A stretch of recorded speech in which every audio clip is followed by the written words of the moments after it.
Assalamualaikum warahmatullahi wabarakatuh. Perkenalkan, nama saya Nevi Amadia, alamat Kayaro Kota Panjang, jurusan Teknik Biologi Lokal 3B, NIM 2010104052. Baik, pada materi kali ini saya akan menjelaskan tentang teknik sampling. Yang pertama, konsep populasi dan sampel. Yang pertama, populasi. Setiap penelitian memerlukan sumber daya, yaitu subjek dari mana daya dapat dikumpulkan, apakah dari populasi atau sampel. Suatu penelitian yang ideal apabila penelitian tersebut melibatkan seluruh populasi atau penelitian populasi. Hasil penelitian populasi biasanya akan menghasilkan generalisasi. Yang kedua, populasi adalah keseluruhan objek yang akan atau ingin diteliti. Populasi ini sering juga disebut universe. Anggota populasi dapat berupa benda hidup maupun benda mati, di mana sifat-sifat yang ada padanya dapat diukur atau diamati.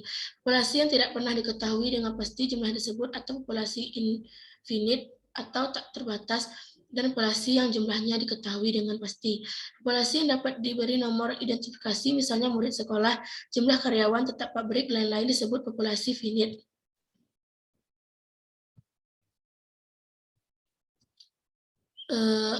Sampel. Untuk mengatasi keterbatasan, maka penelitian ilmiah umumnya dilakukan terhadap sebagian dari populasi yang disebut sampel, sementara cara memilih atau menentukan sejumlah tertentu sebagian dari keseluruhan populasi disebut dinamakan sampling. Penelitian yang dilakukan terhadap sampel inilah yang dikenal dengan penelitian sampel. Meskipun penelitiannya merupakan penelitian sampel, akan tetapi kesimpulannya akan dikenakan atau digeneralisasikan terhadap populasi. Alasan diperlukannya pengambilan sampel. Yang pertama, keterbatasan waktu, tenaga, dan biaya. Yang kedua, lebih cepat dan lebih mudah memberi informasi yang lebih banyak dan dalam. Yang keempat, dapat ditangani lebih teliti.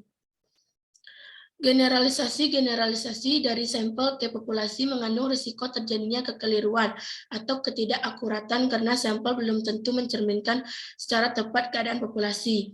Teknik sampling untuk memperkecil kekeliruan dalam melakukan generalisasi dari sampel ke populasi. Untuk memperoleh sampel yang paling mencerminkan populasi, sampel secara acak dianggap paling baik atau syarat homogen. Meskipun ciri-ciri kerepresentatifan sulit untuk dibuktikan, akan tetapi kita dapat mendekatinya secara metodologis melalui parameter-parameter yang diakui kebaikannya, baik secara teoristis maupun secara eksperimental. Variabilitas populasi, sesuatu yang apa adanya atau given. Besar sampel makin tidak homogen, harus semakin banyak. Teknik penentuan sampel, makin tinggi tingkat rambang, makin tinggi tingkat representatifnya. Kecermatan memasuki ciri-ciri populasi dalam sampel makin lengkap, makin baik. Teknik sampling, faktor-faktor yang mempengaruhi terhadap penggunaan teknik sampling, masalah yang dihadapi serta tujuan yang ingin dicapai, besarnya populasi dan jumlah sampel yang diperlukan, biaya yang tersedia, kemudian untuk memperoleh sampel tersebut guna penelitian.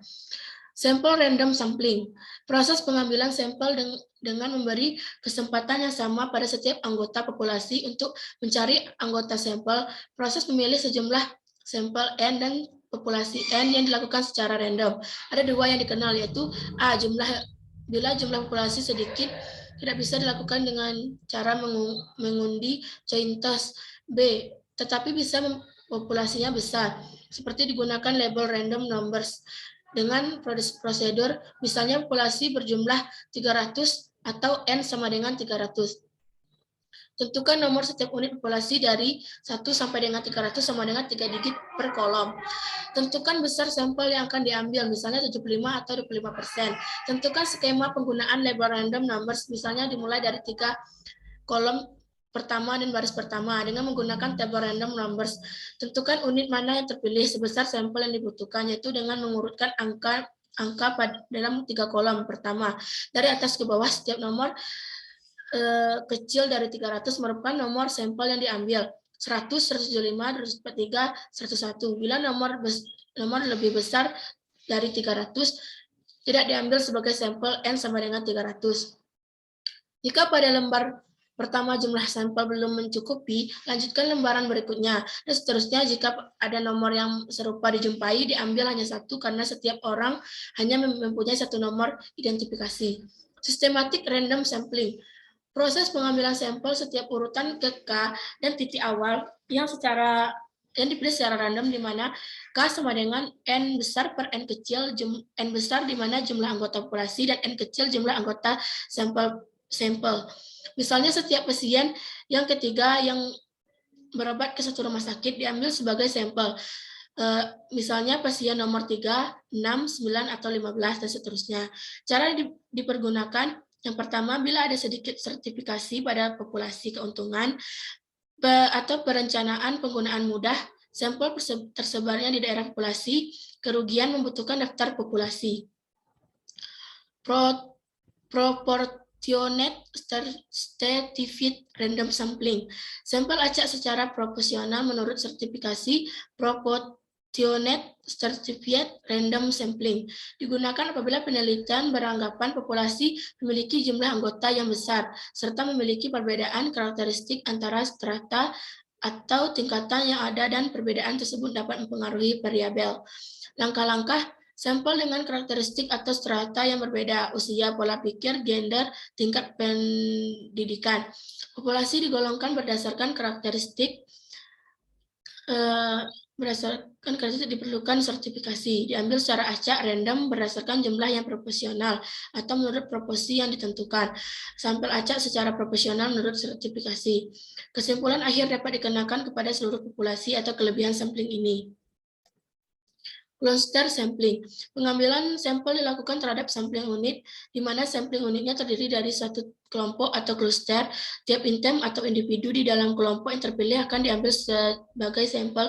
Cara ini dipakai bila populasi dapat dibagi dalam kelompok-kelompok dan setiap karakteristik yang dipelajari ada dalam setiap kelompok. Misalnya ingin meneliti gambaran karakteristik, umur, suku, pendidikan, dan pekerjaan. Untuk orang tua memiliki FKS USU, mahasiswa FK dibagi dalam 6 tingkat, 1 sampai dengan 4 dipilih secara random, salah satu tingkat, misalnya tingkat 2. Maka orang tua semua mahasiswa yang berada pada tingkat 2 diambil sebagai sampel atau cluster. Keuntungannya yang pertama, tidak memerlukan daftar populasi. Yang kedua, biaya transportasi kurang. Kerugiannya, prosedur estimasi sulit. Baik, itulah yang dapat saya sampaikan pada materi kali ini. Lebih dan kurang saya mohon maaf. Wassalamualaikum warahmatullahi wabarakatuh.